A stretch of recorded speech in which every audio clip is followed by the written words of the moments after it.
Welcome back to the After Hours podcast. I'm your host, Francisco. Co-host today, I have Daniel, and we are joined with Bourbon Baker from Kansas. And how you guys doing today?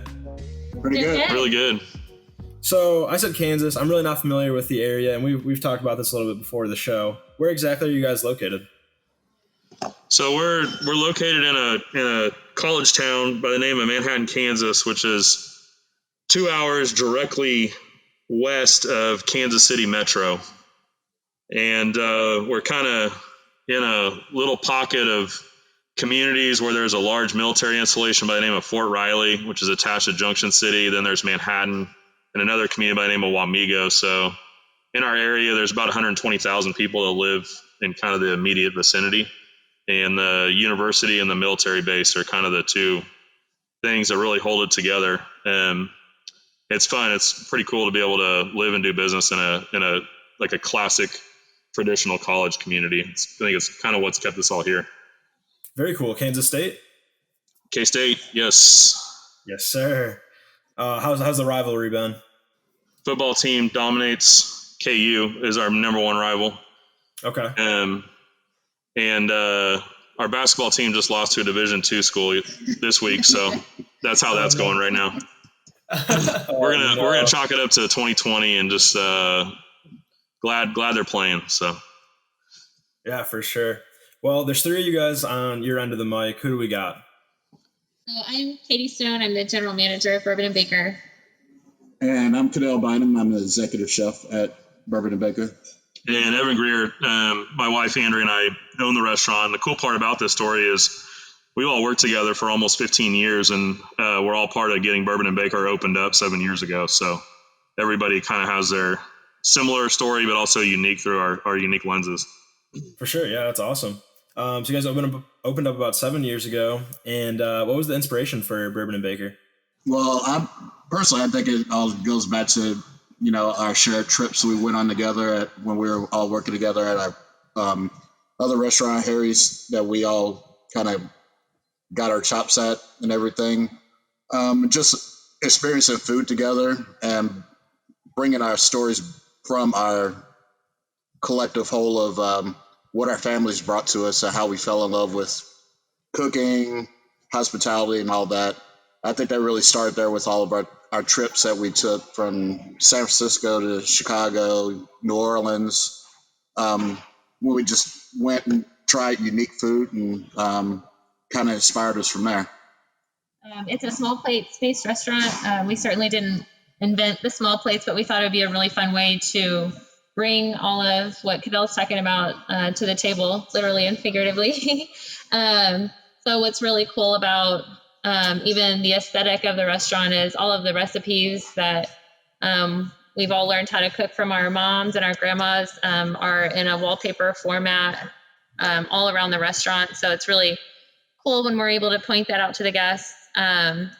Pictures of our grandmas on the wall, but it's a really cool and modern and funky environment, but with a lot of warmth and hospitality. That's some of what we brought down from like our flagship Harry's, which I'm sure we'll get into that a little bit later. But we wanted to bring all of the hospitality and the consistency and just what we're known for, and just turn up the music and bring a little funk to it and see how the community would respond. And we're really lucky that, we've all been here for a long time, but we weren't sure how they would take this concept in the Midwest of basically like a tapas style restaurant. But it's been a lot of fun, and the community has really responded well to it. Very cool. Yeah. And it's pretty unique, right? Bourbon and Baker. Like, you usually don't think of alcohol and then also like a dessert afterwards. So. Yeah, I'm glad you brought that up. So, Bourbon and Baker. So bakery is definitely in our name. In the back portion of the restaurant, we have a full service bakery, where people can come and order baked goods right from the counter, or pre-order bakery cake items and cookies and all sorts of things. Our holiday menu is awesome right now. So that's going really well. But yeah, so there's a bakery in the back and then a full service restaurant in the front with full bar. And bourbon and baked goods and cookies and cake go so well together. So it sounds really strange when you sort of think about it. But one of our favorite things is to have like, whiskey at the end of the night with a dessert, like a butterscotch pudding or chocolate cake. And those flavors complement each other really, really well. Yeah, that's awesome. I mean, it's not the first thing that comes to mind when I think of cake is like, a stiff glass of bourbon to go with it. But hey, don't knock it till you try it, right? Like, it works. I mean, if you're ever going to try it, this is the year to do it. Absolutely. Yeah, we've definitely noticed Take our word for it. People are eating and drinking their way through the pandemic. Ain't that true? Well, what is each of your guys' favorite combination for desserts? I like all desserts. We were kind of talking about this yesterday a little bit when we were chatting about the podcast, and like one that we've stumbled onto is kind of to cake and s'mores. Have you ever had s'more in whiskey? Have you guys ever tried that? No, I'm not familiar, Dan. No, If you like sweets, do yourself a favor this weekend and grab a good glass of whiskey, do a little s'more over a fire, and you will call us and want to do another podcast.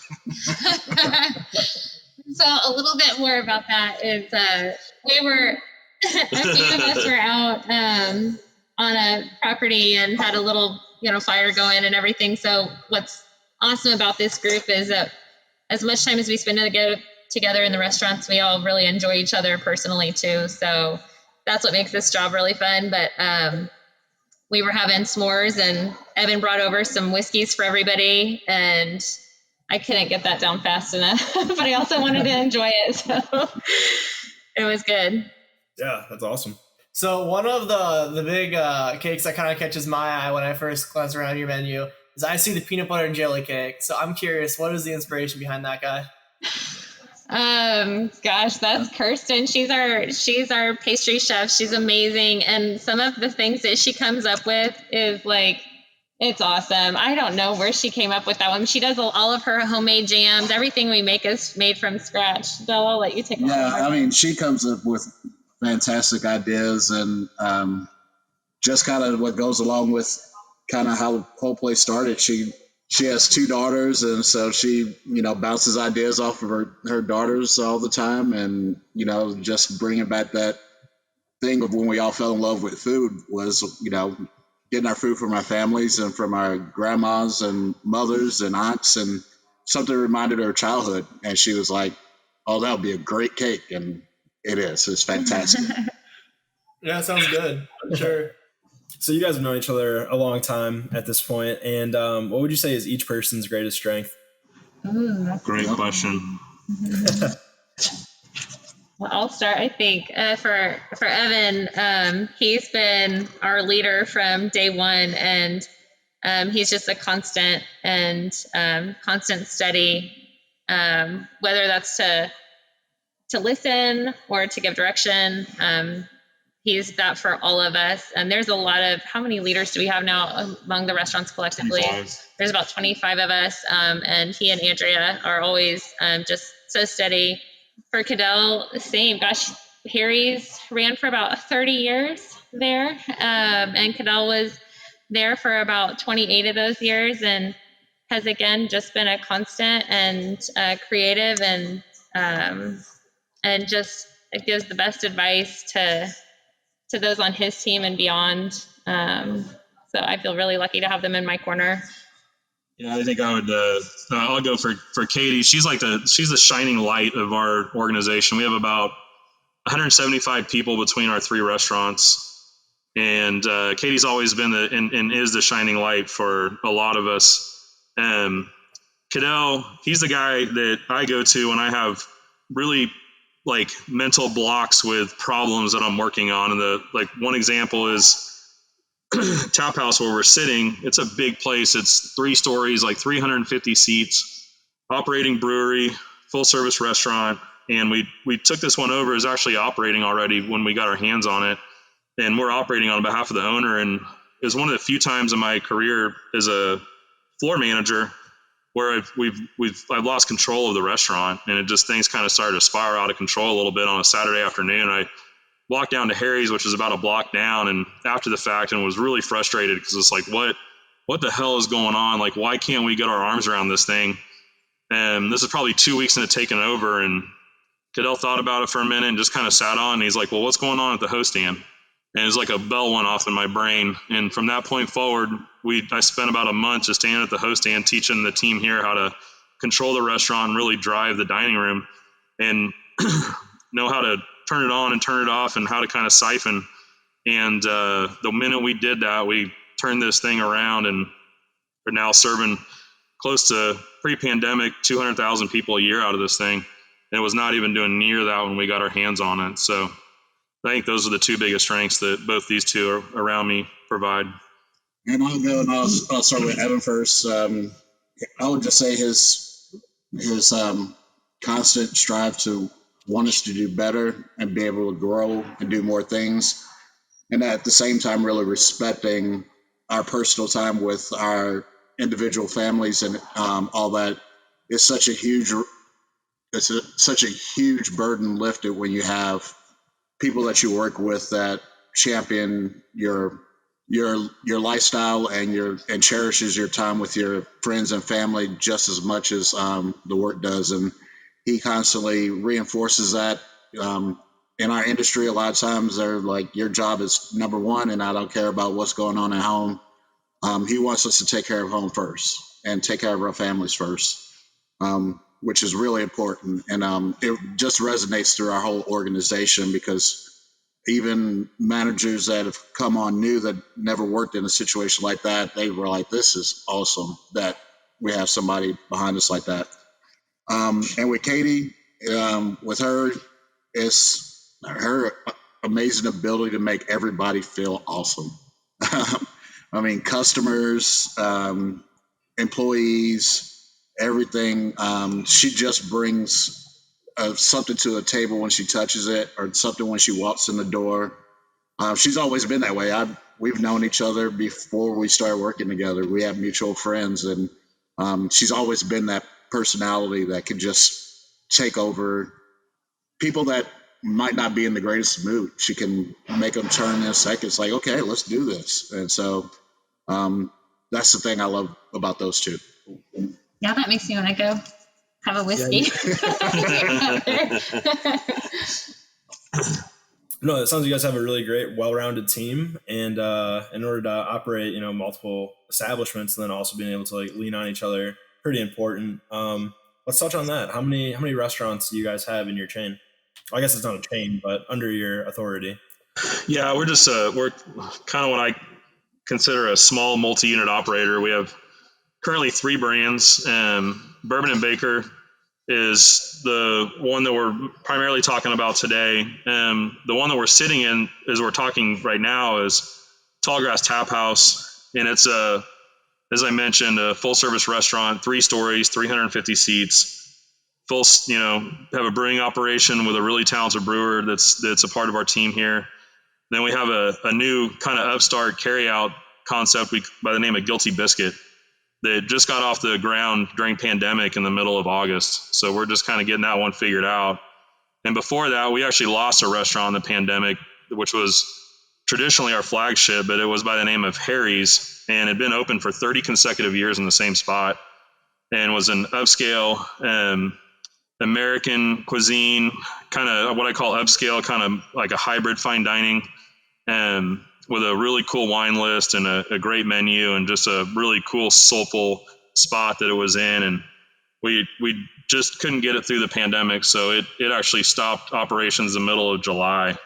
And we took our team that was at Harry's predominantly and transitioned them over into our Guilty Biscuit concept, and we're excited for what that is done so far and will continue to do moving forward. So yeah, we have 3 brands, but have definitely had an exciting year in terms of we put a brand to bed and built a new one all within 8 weeks, while we're getting our other stuff, between the 2 restaurants.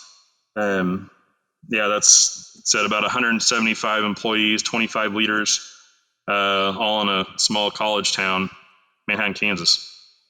So one of the common things I hear a lot with our podcast that we've done is that it can be very hard to kind of scale out and branch out into different restaurants.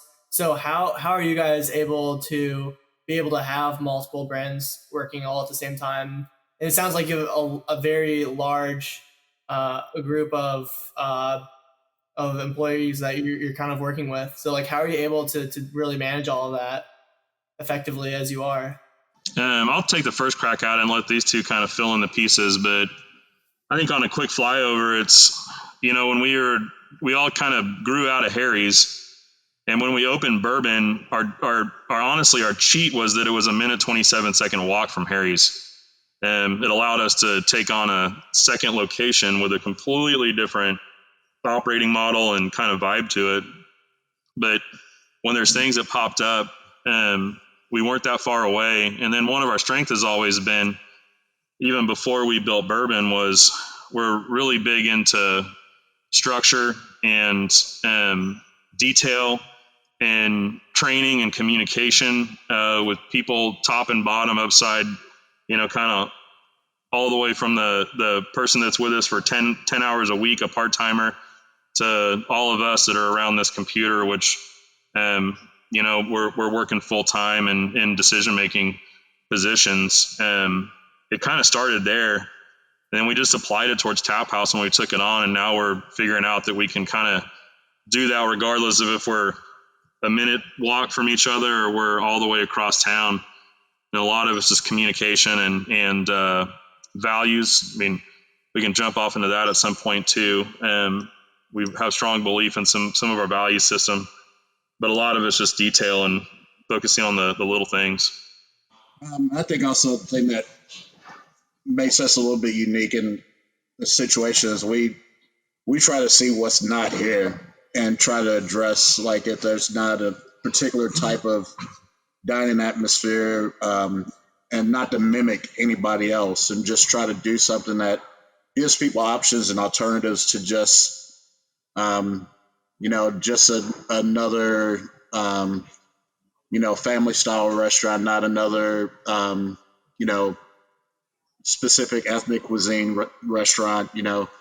Try not to go into places that are saturated already with the type of food and dining that they have, and try to find something unique that we can bring to the table. Because I think we're all creative enough and talented enough that we can adapt our belief system and our values and our structure, and we can learn how to do those things and bring a different idea to even a smaller community like we live in. And I think that's where the university and Fort Riley are really helpful there, in that this community is not necessarily just, the Midwest, and what people might think. A lot of people are here and can't believe, like, oh, we've traveled all these places, and we can't believe, these places are in Manhattan, Bourbon Baker specifically. So I would also say that some of the community, what its makeup is, contributes to that too.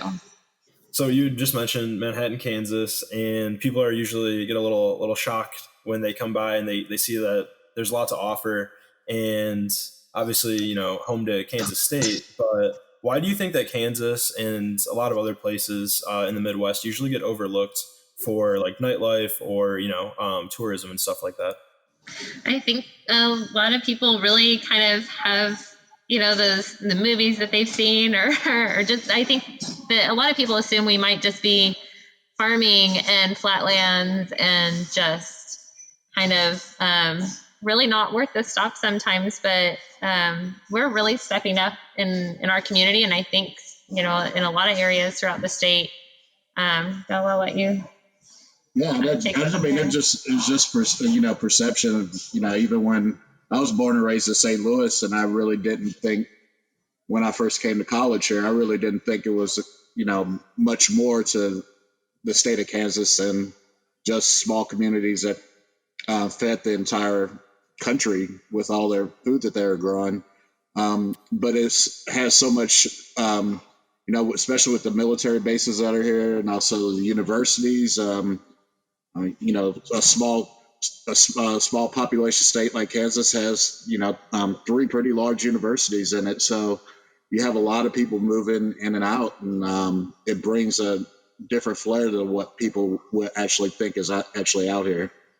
Yeah, we get a lot of the military, especially come, and what we hear from, especially like the military wives. I've heard this several times at the bar, where they cried and cried when they heard they were coming to Kansas and the middle of Kansas, no less. And now they cry for a different reason when they're leaving. They want to. A lot of them retire here in Kansas, and we get a lot of people, from the university or alumni that will retire here because it's just such a vibrant area. That's so cool and wholesome. I love to hear stories like that. Warms my heart. That's sweet. Yeah, sorry to get soft on y'all like that. But no, I mean, it kind of resonates just because we're from Toledo, Ohio, and Toledo's pretty often, I'd say, overlooked just because you're an hour south of Detroit, and then Ohio itself has Columbus, Cleveland, and Cincinnati. So there's a lot of people here too that they end up coming to Toledo for school, or they get like a job here in Northwest Ohio, and they're like, oh, what's going on in Ohio? Like there's cornfields, and people end up staying here, and it builds a really great community. And we're starting to see that now where innovation in terms of tech is starting to finally take off. Manufacturing's starting to pop off here too. So glad to see it's working similarly for you guys as well.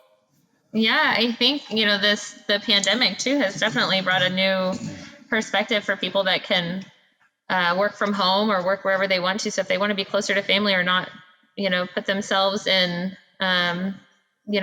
maybe potentially harm's way if, in the bigger cities that have been a little more compromised too, they can come back home and work remotely from somewhere closer to their Midwest roots. So I think it'll continue to change the landscape of who's here and who's like in Ohio. Yeah. For sure. And going off of the pandemic, how have you guys had to adapt this year with everything that's going on? I think the big thing from my perspective on that is like what's taught us is to be more adaptable. I think that's for me the key word is it's taught us that we need to be able to adapt and we have learned to be a lot more fluent and flexible, knowing that facts are going to change sometimes multiple times a day, and kind of got to recalibrate the game plan moving forward, knowing that things are going to change almost on a daily, weekly basis. And that's probably been for me one of the biggest challenges is just the constant disruption of being able to just kind of buckle in and really focus and drive guest experience when we're having to constantly adjust and kind of make changes as we move forward. And man, if I wasn't doing it with this group, it would be a lot harder. We've been more than any time, we've been fortunate to have each other right now because we've have a lot of silver linings that we're actually just talking about with the team yesterday. It's going to come out of this. It's going to make us a lot better at what we do on the other side of this thing, but definitely had our moments inside of it that were learning experiences, probably a good way of saying it. Yeah, we in March, of course, I think that's when we all thought it was going to be just a couple of weeks. Didn't really know what to expect. And then we pivoted pretty quickly, like Evan said, in the to-go format, which was not really where any of us really were quite experts, in just doing that. So we spun it up pretty quickly there. And then in May, we were able to reopen the dining rooms under a lot of specific regulations. So what the unique part about Kansas too is, I don't know how Ohio is, but we were not previously able to sell alcohol out the door in packaged form. And so getting to do that has expedited that for Kansas. We've probably been stuck in the ice age there. So it's been really nice to have that. And hopefully that will continue. Right now it's set to expire at the end of January, but we're hoping that will move forward after this more permanently. Yeah, for sure. In Ohio and many of the other places that we've talked to owners of restaurants from, legislation has been pretty lenient, and the governing bodies have, allowed for to-go containers for alcohol, food, and then also like even some open container laws. So yeah, I'm glad to see that Kansas is adapting pretty well. And are there any upcoming anything hot topic coming up on any of the? I don't even know what I'm saying. I'm sorry. Is there any rule changes in place that are going to be voted on anytime soon, or anything like that? From a regulatory standpoint, our to-go alcohol law, I think sunsets the middle of January, so we're anticipating that to adjust the date. We have the city did something cool, and they built this outdoor patios for our downtown dining district where 2 of the 3 restaurants are located. We just really got those in the last month and a half. And I'm actually headed to the city commission meeting next week in hopes that they will allow those platforms to stay in through the winter so that they're ready to go in the spring when the weather gets nicer. To give you a quick idea there, not to cut you off, Evan, but Yeah, no, it's cool. right now we are seating about 60% of the dining room at Bourbon Baker. It generally seats about 88 people when we're full on. This is giving us 24 of the 36 seats that we're missing, and on those patios. And so that was a big deal for us. And it just came in the middle of October. So we're looking forward to maybe having those more permanently and through the summer and spring. So all of our licensing and insurance and all of that sunsets at the end of the year. So we need the commission to vote that forward so that we can go back through and readjust all of our liquor licensing and liability insurance and all the fun stuff that comes along with that.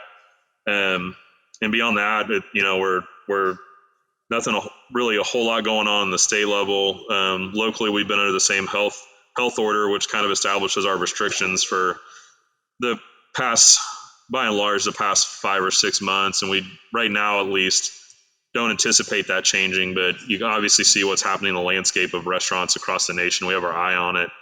And then we're also really keeping a close eye on any potential federal stimulus that comes out of Congress, hopefully here in the next week or so. For sure. What's the weather like right now?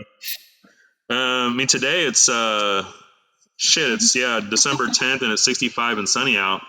Tomorrow it's going to be 32 and snowing, which is quintessential Midwest Kansas. I mean, same here. You never really know what it's going to be. It just seems odd that you guys had outdoor seating, in October when it starts to get cold, right? I was like, that seems, I don't know, it seems counterintuitive a little bit. Yeah, that's exactly right. So yeah, I really had a pretty good run of luck with weather. Now we're like, crap, are we going to pay for that? You're in the Midwest too, so you're like, crap, are we going to pay for that in April? Right. Yeah. It'd be kind of cool if like each table had its own little fireplace. we tried that, but we're told no. Oh, dang it. I know. And like right now, I don't know if you've heard this, but it's impossible to get space heaters, like outdoor patio heaters. I've been on the hunt for 10 more of them for at least 2 months, and I'm being told like best case beginning of January. It was really awesome so the city, as Evan said, they were able to get a grant that paid for all of the materials to get those platforms out. That was the big waiting game there, because then we also had a lot of delay in all of those materials actually coming. So that was a big delay. And then, but we're so grateful that they were donated. We couldn't have done that ourselves at all.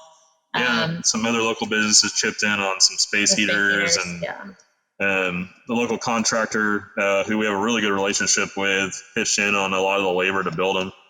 So from that standpoint, it's like, that's again one of the, I think, cool benefits of being in a small community is everybody just kind of throws in and helps each other out when there's an obvious need there. For sure, yeah. So Guilty Biscuit, was that always planned to open? Was it planned to open at the end of August, I believe?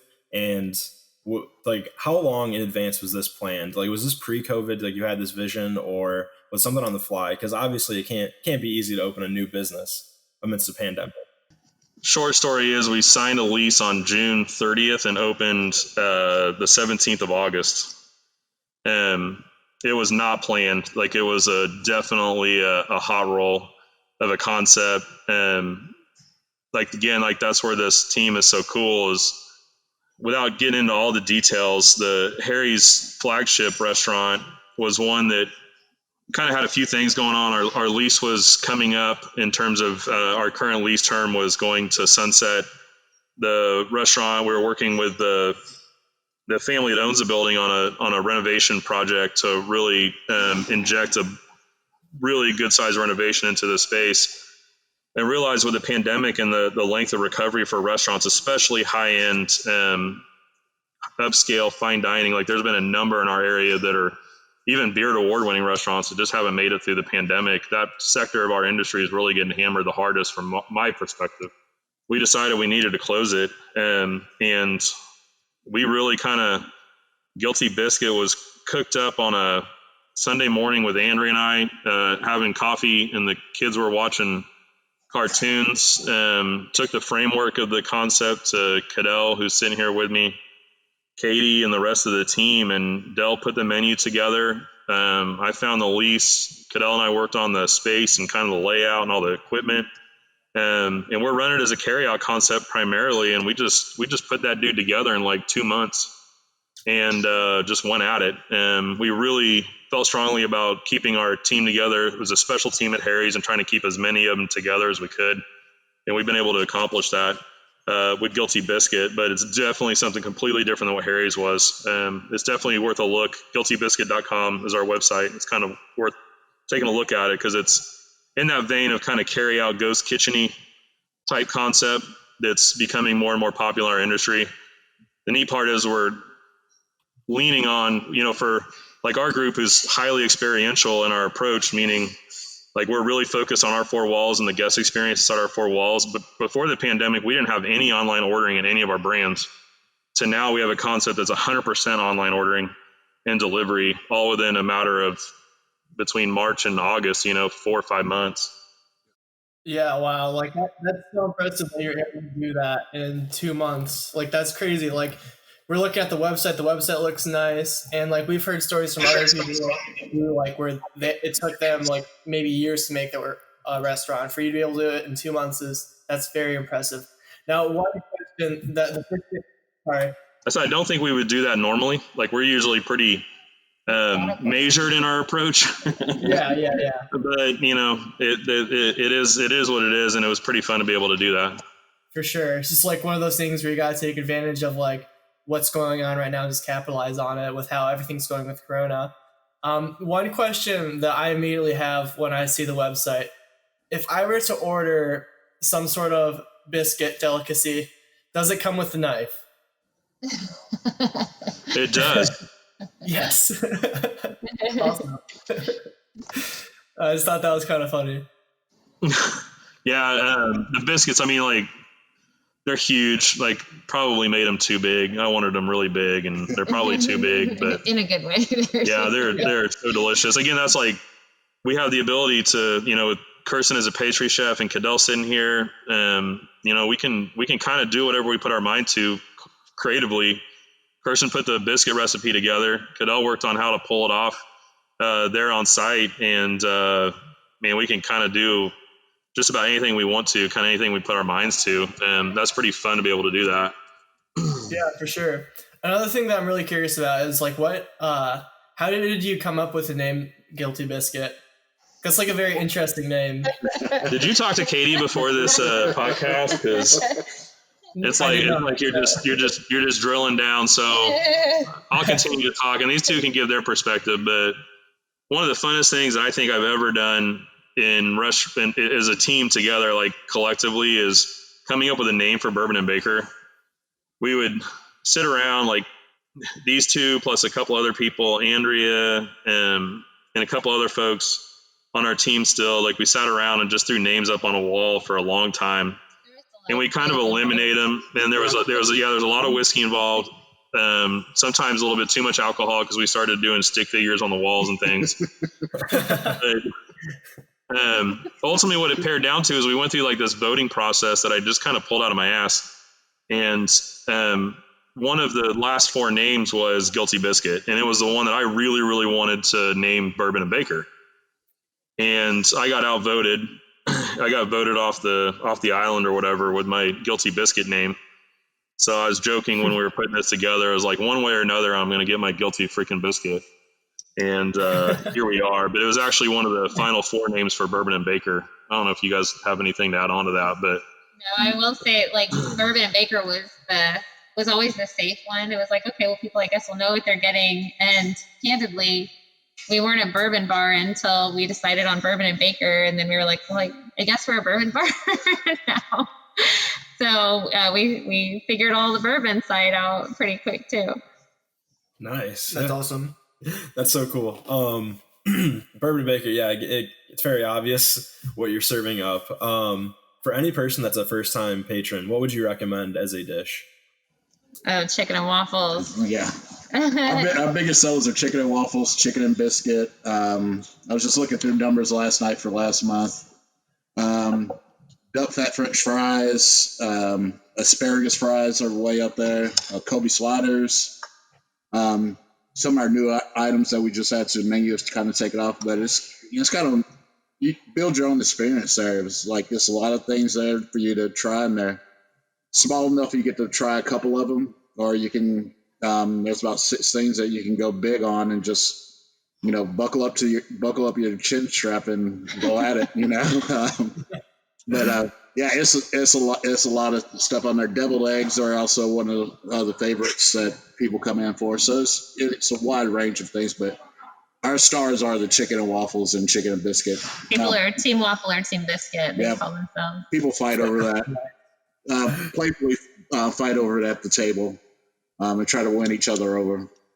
Whiskey wise, for your listeners, like those that are just trying to get into whiskey, best deals on the market right now are single barrels programs that the different brands are putting out. So if like you're at a place and they have their own single barrel, that's the best buy in the whole place, hands down. We'll be on we've got 2 more coming at the end of this month for us that we've partnered up with one of the other local liquor stores. We do it together. That'll be Old Forester and Bullet coming down at the end of this month, and that'll put us at our 11th single barrel program, which is pretty cool for a restaurant of our size, being so small and doing those. Move through a lot of whiskey, and those single barrels are great buys. And then for dessert, we have a warm cinnamon roll with this awesome frosting on top of it. That's just freaking delicious. Bourbon frost. There's bourbon in the frosting, of course. Oh my God, it all sounds so good. I definitely want to try chicken and waffles though. Oh yeah, the food, the dessert will blow people's minds. It's just like, oh yeah, I mean, it's like people that come in from out of the community, as we talked about a little bit ago, just all the diversity in folks that come from all over the country and in a lot of ways all over the world because of the university and the military post. We have this cool thing where like a lot of guests walk in that haven't been there, and it's one of those places where it's like either I live here and I have to show you this place, or they just kind of walk in unknowingly and they're just kind of like, what the bleep is going on in this place? This is off the hook. Like, how do I get one where I live? And it's pretty cool. It's a pretty cool experience to see that almost on a weekly basis, nightly basis, and sometimes. Definitely. So walk me through a game day at Kansas State. What happens? What goes on? Get your running shoes on. Yeah, that usually starts Friday afternoon. I'll let Dell jump in here. I'll take a quick run at it, but it's like Friday afternoon, the town starts buzzing. If the team's playing really well, like we've been really blessed to have great football teams in the past, have a really bright future as well. First thing I'll say about that is like success of our athletic teams, both men's and ladies, is immensely important to our local economy. It's one of the things that we really missed this fall during the pandemic. And then with basketball, I think they're allowing like 15% people in the arena. That's normally close to 14,000 people that would be in town from out of town to see a basketball game. But yeah, Friday, back to the football. Friday afternoon, like the buzz really starts going. People get off work early, kind of getting geared up for either pre-partying or getting their tailgate ready to go for the next morning. And then based on game time, I mean, stuff starts popping off at 6 o'clock in the morning. The bars down in the student district, a lot of them will get open early, and parking lot will start filling up, and kind of everything around the stadium will start filling up. I think our stadium seats around 50,000 people. And they're just adding more and more to it. It seems like every season, like right now, they're adding another pretty good size addition to it. And 2 hours before kickoff, it's just crazy in town. It's just really like, if our community, like Manhattan's population of 53,000 people, and our football stadium holds 50,000, which is, I guess like kind of small potatoes for you guys up in Ohio, but like it's basically the double the size of the community. It's super cool. Yeah. And one of the funnest things that kind of started here about 20 years ago is Friday evenings, and they did it in Nagerville for quite a while, but they started bringing it downtown, which is very few universities do it, but they send a traveling pep squad for the K-State band to all the restaurants that want to participate, with cheerleaders, mascots, and band members from the tuba section, drums, trumpet, and they play the K-State fight song and one of our traditional songs, the Wabash Cannonball, to get all the fans fired up and get them in for the weekend. But it's really cool to go walk into a restaurant. You have a full live band playing your fight song on a Friday night. It really gets wall-to-wall people. Yeah, it's wall-to-wall people, and the alumni just absolutely love it. Even the opposing team dig it. They had a guy years ago when we played Auburn University, and he stopped them on the way out and stood up on his chair, and he was like, "This is the best road trip I've ever had." He was probably about 60 years old. Just absolutely loved everything, and he might have ordered a couple of rounds of shots for everybody. He was having the time of his life, and he thought that was the coolest thing, even though it wasn't his band, to listen to the band the night before and get everybody pumped up. So that's a unique thing that we have for our community, I think. We really all enjoy. I know when it first came downtown, I was so excited that they came and surprised us with it. We had no idea. And that made my day for sure. It will always give me the warm and fuzzies, especially when they do it again next year. Hopefully we're at that point. Oh, next year's going to be, this year's crazy. So bad. Dude, that sounds so sweet. Like, that'd be awesome. Like, nothing would get you more fired up for a tailgate than going out the night before and getting like, not hammered or anything, but just getting rowdy with the boys. What happens? You just roll right into the next day. All you got to do is envision the chicken and waffle in front of you with a glass of whiskey, and all of a sudden the band rolls in and just blows the place up. Yo. You just described the perfect night. Yeah. No, that's so sweet. And Dan, I don't know, you were in drum corps for a while too, so I don't know if that would probably get you fired up too, being on the other side of that, performing, Oh yeah, and if I had a couple drinks, I'd probably be asking if I can drum next to them or something crazy. I'd be getting the drum out. They let people do that. No, that's so cool. I love that. And what are some other like hidden gems around Kansas that you guys would recommend that we stop by as well? That's a good question. Man, I'll break some off. In Wichita, I'm a Wichita kid, which is a community of about 500,000 people 2 hours south of Manhattan. There's a cool breakfast place called Doodah Diner that I think is definitely worth checking out if you're in that community. Lawrence has some really cool spots in it. 715 is one of my personal favorites there. Topeka's got a cool restaurant thing going on right now. They seem to be building a lot of new independent restaurants, and a lot of them are really fun to be in. They have a bowling alley concept that came online like maybe two years ago that's really fun. Their downtown's really taken a turn for the better, which is cool. Kansas City's packed full of great places. It's one of the my opinion is it's kind of one of the hidden food gems right now in all of the country, especially in the Midwest. There's some really, really pre-pandemic, there's some really cool food stuff that's happening inside of Kansas City quietly. I think that's just going to explode over the next 4 or 5 years. There's all sorts of spots there. Yeah, and the barbecue, like that's a must stop. On the brewery side of things, there's really cool stuff. I mean, like we have this T-shirt here called "Drink Kansas Beer." Like you couldn't really say that 15 years ago because there just wasn't anybody who was really doing a whole lot of that 15 years ago. And now there's places just all over the place doing their own beers, and it's pretty fun. It's just kind of what Katie was saying earlier. It's like getting to this point where it's definitely worth a stop for anybody that's driving through or kind of in the area. There's a lot of cool spots that are popping up all over the place here locally. Meg in Lawrence, with Lady Bird is a really cool story, and they've really got a powerful story to tell through the pandemic. They're definitely worth a look. I don't know. In my mind right now, I see all these places that we've heard about that have closed. I know. They were favorites. It's like shit. But there are definitely some out there that are worth checking out.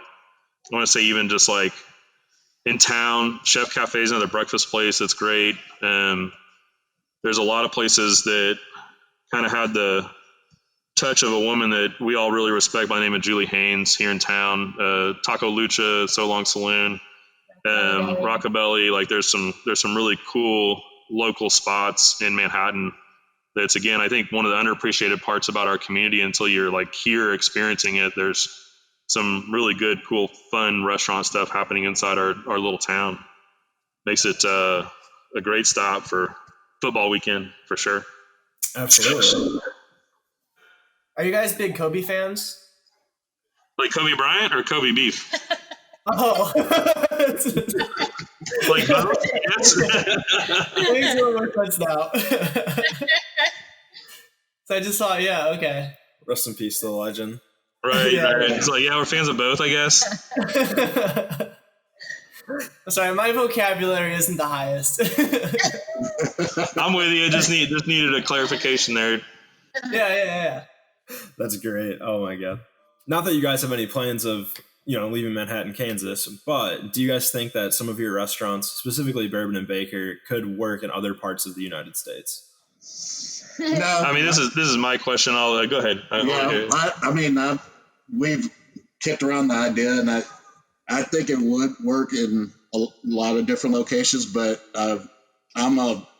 me personally, I'm a big believer that location is just as important too. So it would have to be the right fit, I would think, for me. But the hardest thing, just learning lessons and everything with all we've gone through,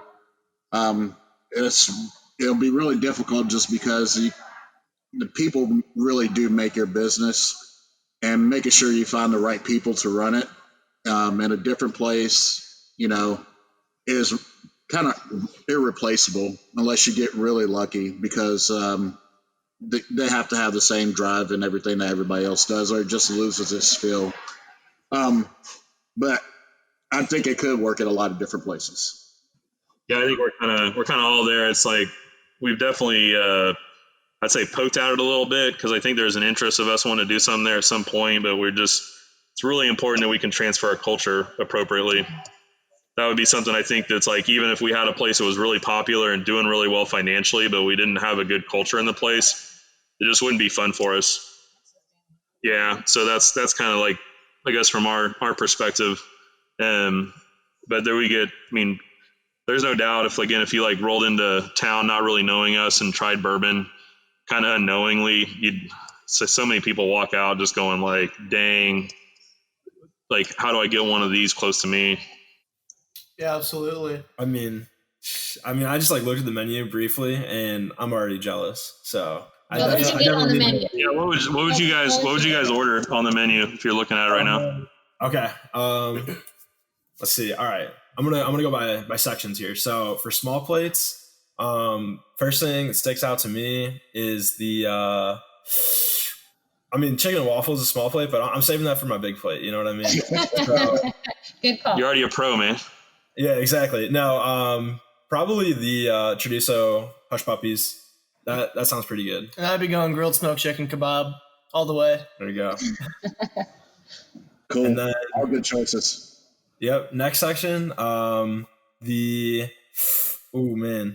I don't know. I kind of want to try those duck tacos. Those kind of look fire. Those duck tacos are legit. They've been on the menu since day one. Also, I believe. Yeah, they're so good. Yeah, that'd probably be my choice for sure. For me, man, I gotta go with the American Kobe slider. Rest in peace. Yeah, rest in peace, Kobe. And then obviously big plate. You already know I got to go with the chicken and waffles. Like that was the first thing that caught my eye. So and after you guys talked about it too, just reaffirmed that I need to try it. That's true, but also ain't no thing but a chicken wing in my opinion. That's right. That hot sauce is so the magic on that, yeah, the citrus pecan hot sauce is on point. Oh yeah, that looks really good. Actually, we have it at a lab here at the university right now, trying to establish the shelf life on it. So maybe we can bottle it at some point. Oh, okay. Okay. That's big. 'Cause we love sauce. Like if that happens, we'll send you a care package. Oh, heck yeah. We appreciate that. I love hot sauce. I put it on damn near everything. Literally everything. Like things that it probably shouldn't go on. Okay, yeah. That's just I'm a big spice guy. I don't know. What can you say? All right, and then do you have the dessert menu pulled up as well? Oh, dessert. Yeah, let's get that guy up. Yeah. Let's see. Oh, there it is. We got the cake menu. Oof. And the cake, yeah, cake menu. I'm gonna go with the Harry's cheesecake. Like, I just gotta try a good cheesecake. You know, I've had a couple around here, but I'm still waiting to hit that 10 out of 10. So. Ours is unmatched. Yeah. Okay. It's so good. For me, I gotta go back to the peanut butter jelly cake. It just sounds really good. It's delicious. I'm a big peanut butter jelly guy, so. There you go. What bourbon are you guys getting? Ooh. Scroll back up real quick. You have to start with a pickleback. Pickleback? Oh, yeah. Pickleback is. Have you guys had one of those, or have you heard of those? Yeah, I've had a Jameson pickleback before. I personally have not. Is that big? Is that like the thing? It's pretty big, and especially once it used to be on the menu. Now it's more of like a secret menu thing. People will come in and just get it, knowing that we have it. But as soon as we start pouring one or two, there's probably another few tables that are like, "What is that?" And we'll come bring that to them. Another really cool one along those lines is the bone luge that's on the menu. It's under the small plates. And once you carve out all that delicious marrow and eat that up, then you put that up to your mouth and shoot a shot of whiskey down it. Okay. I've done it, and if you're not like, if you don't have it at the right angle, half of it ends up on your front. Oh no. But it's worth it. So it's a must try. All right, so I've tried most like the mainstream whiskeys on here, you know, Makers, Jim Beam, Knob, Buffalo Bullet, Woodford. But what is something that you guys think is kind of underrated in terms of bourbons that I should give a crack at?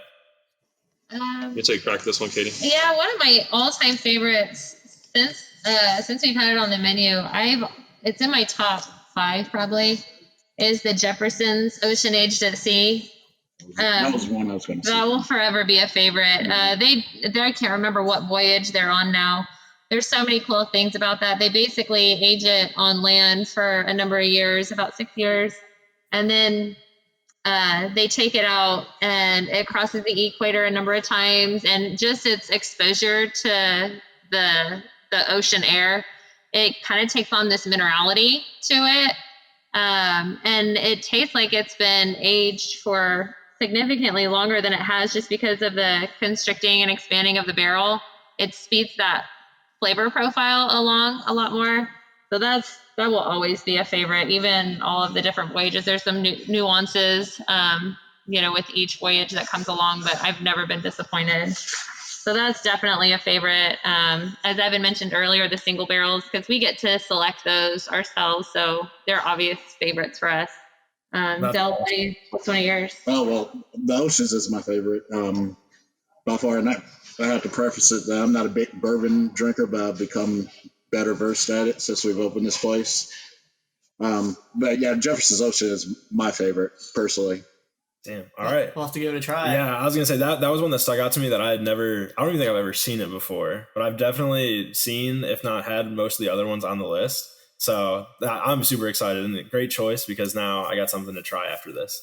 Yeah, there's also even some more local ones, again, where you wouldn't think to try local, Kansas whiskey or something before. It's definitely, they've come a long way. There's one out of Dodge City here called Boot Hill, and then another one in Kansas City, Rieger. So those are really fun to support, and they're legit too. So they're really good. How many different drinks do you guys carry? Different cocktails?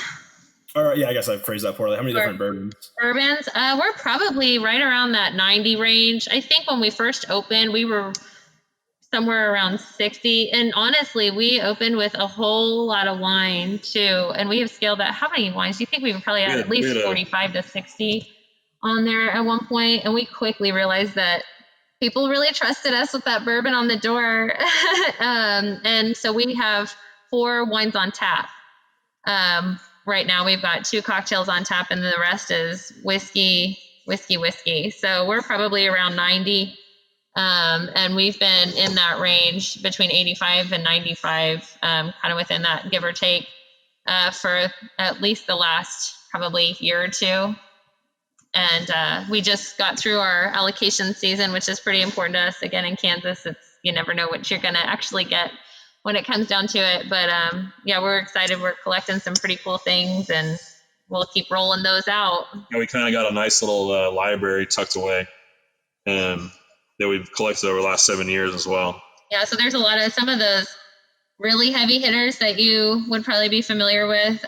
You might not see on the list right now, but they go really fast. So I think in the pandemic, we've put the Pappy 10 and 12 year on, and those ran out within a couple of weeks. So, and what's important to us is that we don't want to, we want to put a price at a price point that people can come and enjoy them, and they're approachable without just saying we have them on the shelf, Right. So we'll keep digging those out. Another thing that we're really proud of was doing a 2-ounce pour instead of a 1 or 1.5. Okay. It allows you to actually get into the whiskey before it's gone. A lot of places you'll see are like a 1 to 1.5, even a like 1.75. I think I've seen like a really strange pour, but yeah, the 2-ounce pour, there's a lot of value there. Yeah. Yeah, we actually we were just on a podcast with Manhattan's Pub and Cheer. Actually, no relation to you guys, obviously, but that's just the name of it. And he was telling us the same thing. He's the owner of that bar, and he's like, "Yeah, I mean, if you give someone a good pour, they're more likely to just keep coming back. It makes them feel good. They're going to keep ordering, right?" And it's really about building that trust, I feel like, with your customers, because nobody wants to feel like they got shorted on a drink, and you also want to have a drink that you feel like you can taste. So I totally agree with your guys' philosophy, and I love it. Yeah, that's well put. Mm-hmm. I mean, he's a smart guy. Zach Leahy, great guy. Oh, yeah. That podcast will be coming out soon as well. Cool. We'll check it out. Yeah, that was pretty long. That was an in-person one. That was in Toledo. Yeah. So that was fun. So along your entrepreneurial journey, Evan, when you started, curating this culture of having multiple establishments, what is something that you wish you had known when you first started out? I actually was thinking about this yesterday a little bit. It's like, in one sense, there's no such thing as undercapitalization. Like anybody that's want to do their own thing, like my number one suggestion I have for somebody who's been in the business for a while and wants to kind of peel off and do their own thing is make sure you have enough cash or access to cash to go well beyond what you think you're going to budget to do something. And then to college students, because I talked to quite a few, depending on the semester, I'll end up talking to quite a few college classes because of the university here. The number one thing I tell them at that point in their careers is to learn how to read a balance sheet. If you don't, you might feel busy and you might feel like you're doing a whole lot of work, but you're not actually making any money. It's something that we've probably been really good at unknowingly for a long time, but we really know how much things cost us and what it's costing us to put a finished product in front of a customer. Now there's tons of software that kind of really allows you to do that. But my number one suggestion is no such thing as being undercapitalized, and know what things cost to put in front of a customer and kind of build it around that. For sure. I could go on for like an hour on this topic, but those are my number one things. Like you're talking for a lot of us, I mean, we all kind of landed in restaurants kind of knowingly, but a little bit unknowingly. Like specifically Andre and I, we graduated from K-State with hospitality management degrees, but we were both in lodging on the West Coast and had maybe worked collectively. I worked maybe 6 months in a restaurant my entire life before starting at Harry's. So we definitely kind of went at it through a little different paradigm in that we didn't have any formal training or corporate background from a restaurant perspective to either kind of provide us a little bit of initial support, but also it didn't I guess, cloud our view on how things need to go or should go. So that's another piece of our story that I think is important to kind of where we're at right now. But yeah, the advice part, have plenty of cash and know what things cost. I mean, from people that we've talked to, they are kind of in the same boat. They kind of just stumbled into the industry, and then you just kind of learn as you go. I mean, it's definitely not easy from what we've been told. Yeah, I mean, I think all of us here around this computer have all been doing it a long time, and I can speak for myself, but I feel like I'm just now starting to get good at it. I think you got to be willing to grind, and you've got to have a passion for it, or your fondness of it. That, if you think that you just, I like restaurants, I like being in them, I think I'll open one. That'll go away if you're not super passionate about, a few different aspects of it. And you're always, and one of the biggest things too is you're always have an opportunity to improve, and you constantly have to kind of reconstruct what you're doing to kind of keep fitting your mold of where you want to go. Which is, I think, is kind of the fun and challenging part of it. Is like you just can't turn on the lights and it's going to work. You have to work at it every day, and you have to put in that effort because you get it out. Definitely. For sure.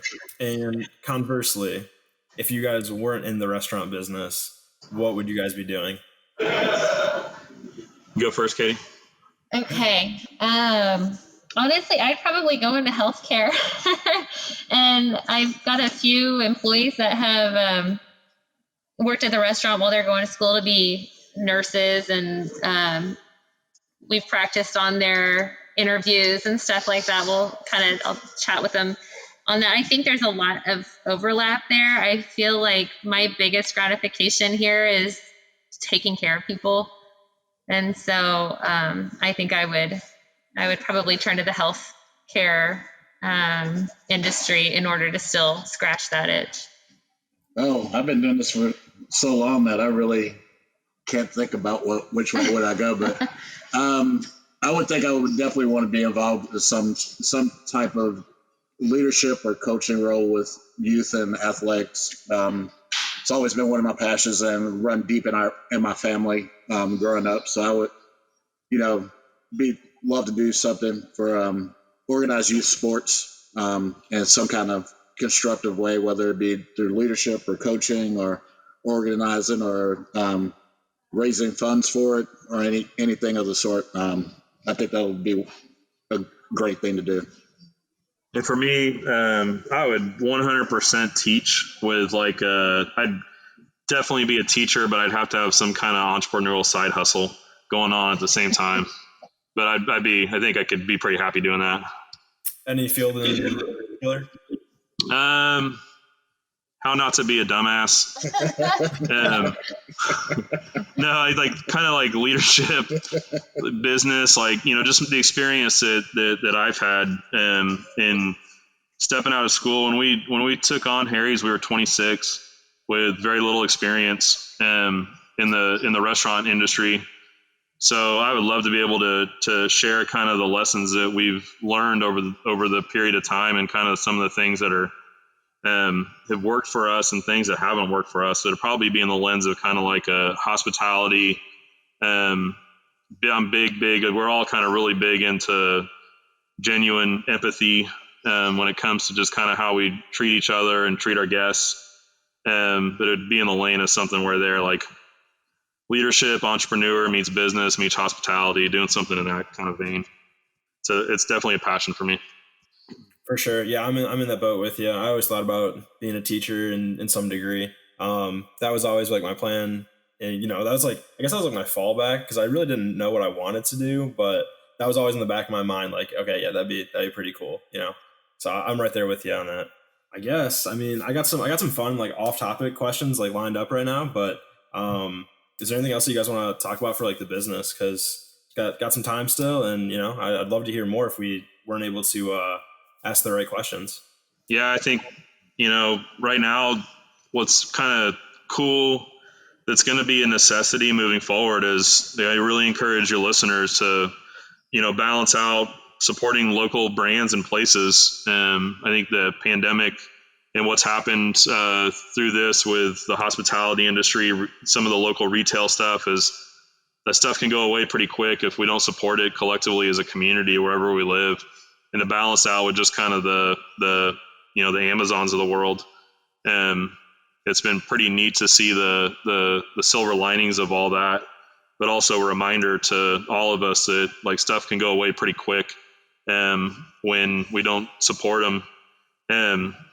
I think it'd be cool to be able to like talk to you guys here in another 12 months, 18 months, and just kind of see where we're at this point coming out of the pandemic. That'd be a pretty fun podcast from just like what we talked about today compared to where we're at in 18 months. Definitely. Yeah. And that's actually funny you say that, because we have one lined up here pretty soon with, it'll be the first time we've interviewed the same person twice. And Johnny Ansa from the Heights, we had talked to him like right when COVID started, when there was so much uncertainty.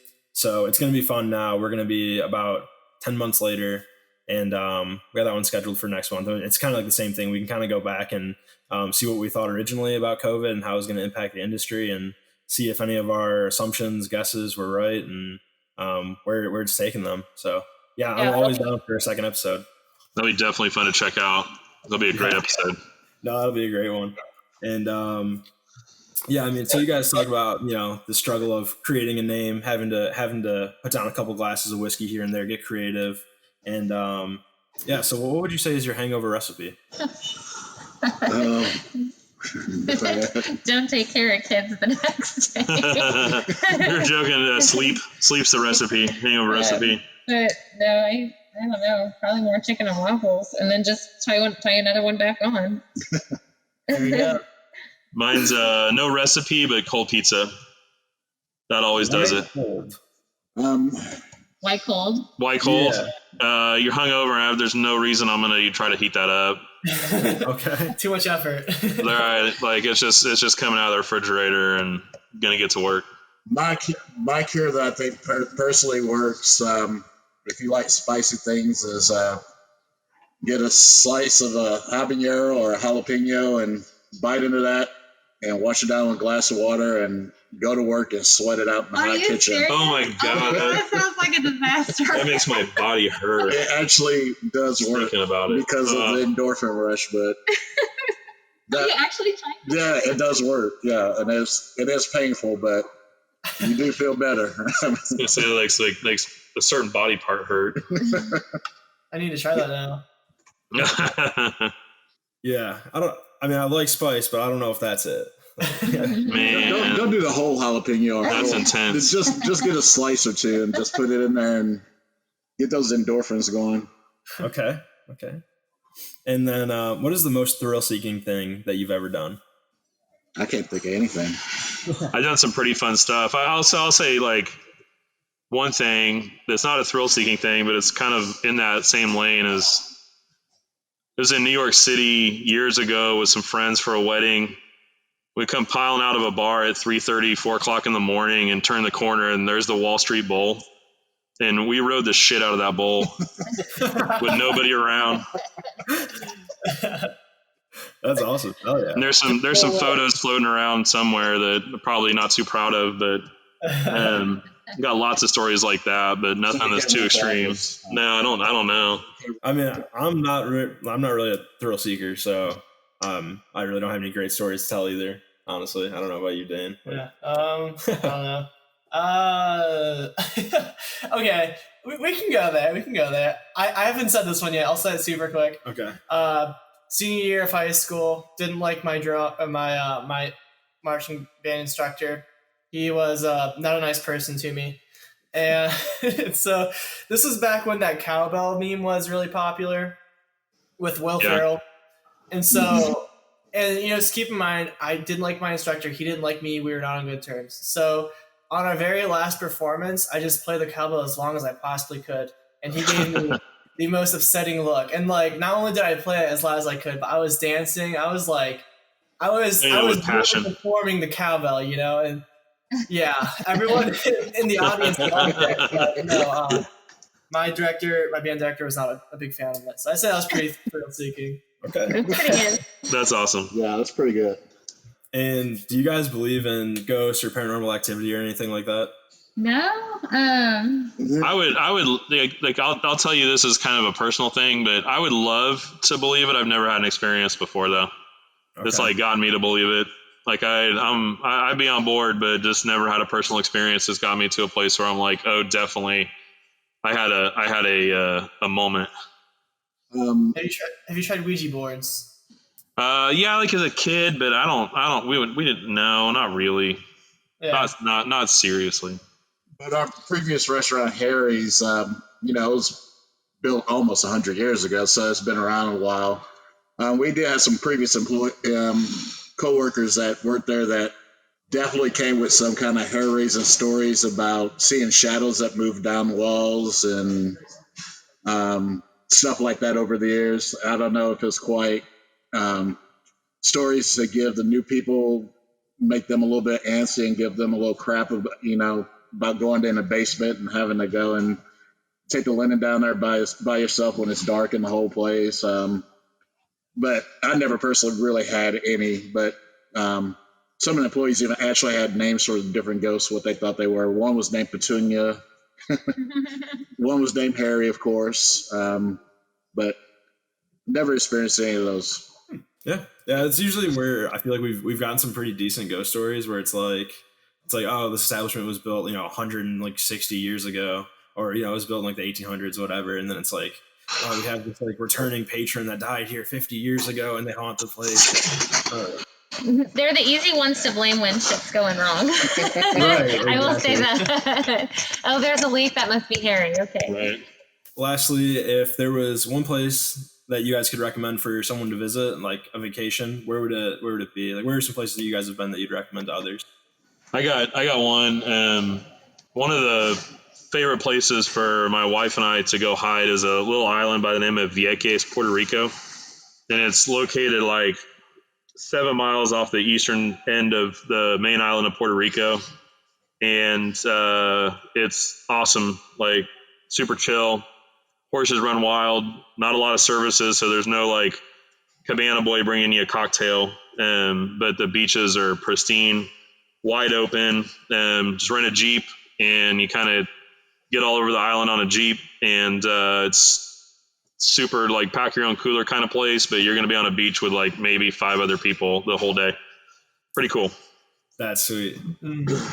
Mine would be, I only visited once, but and just because the food was just right up my alley, is New Orleans. I just had a blast there when we went there. Just the food there was just mind blowing, and getting to eat at some places that we got to eat down there, which are world famous, and we actually got to get into, was definitely a highlight of mine, and I would recommend anybody to be able to go down there if they haven't been there to try that out. It just has such a heartbeat that I love. Lots of booze there too. So. I would hands down, places I've been that I would go back would be Ireland. I've been 3 times. The last time I went was in 2007 when I graduated college, and I would absolutely go back. I would stay southern. It's just a lot prettier countryside, and the people are pretty genuine, like I feel like they are in the Midwest. In the States, if I could go somewhere I've wanted to go is Maine. I'd love to have fresh lobster. I've been. It's pretty awesome. And do that. So it's pretty awesome. Portland, Maine is on my bucket list right now for a food destination.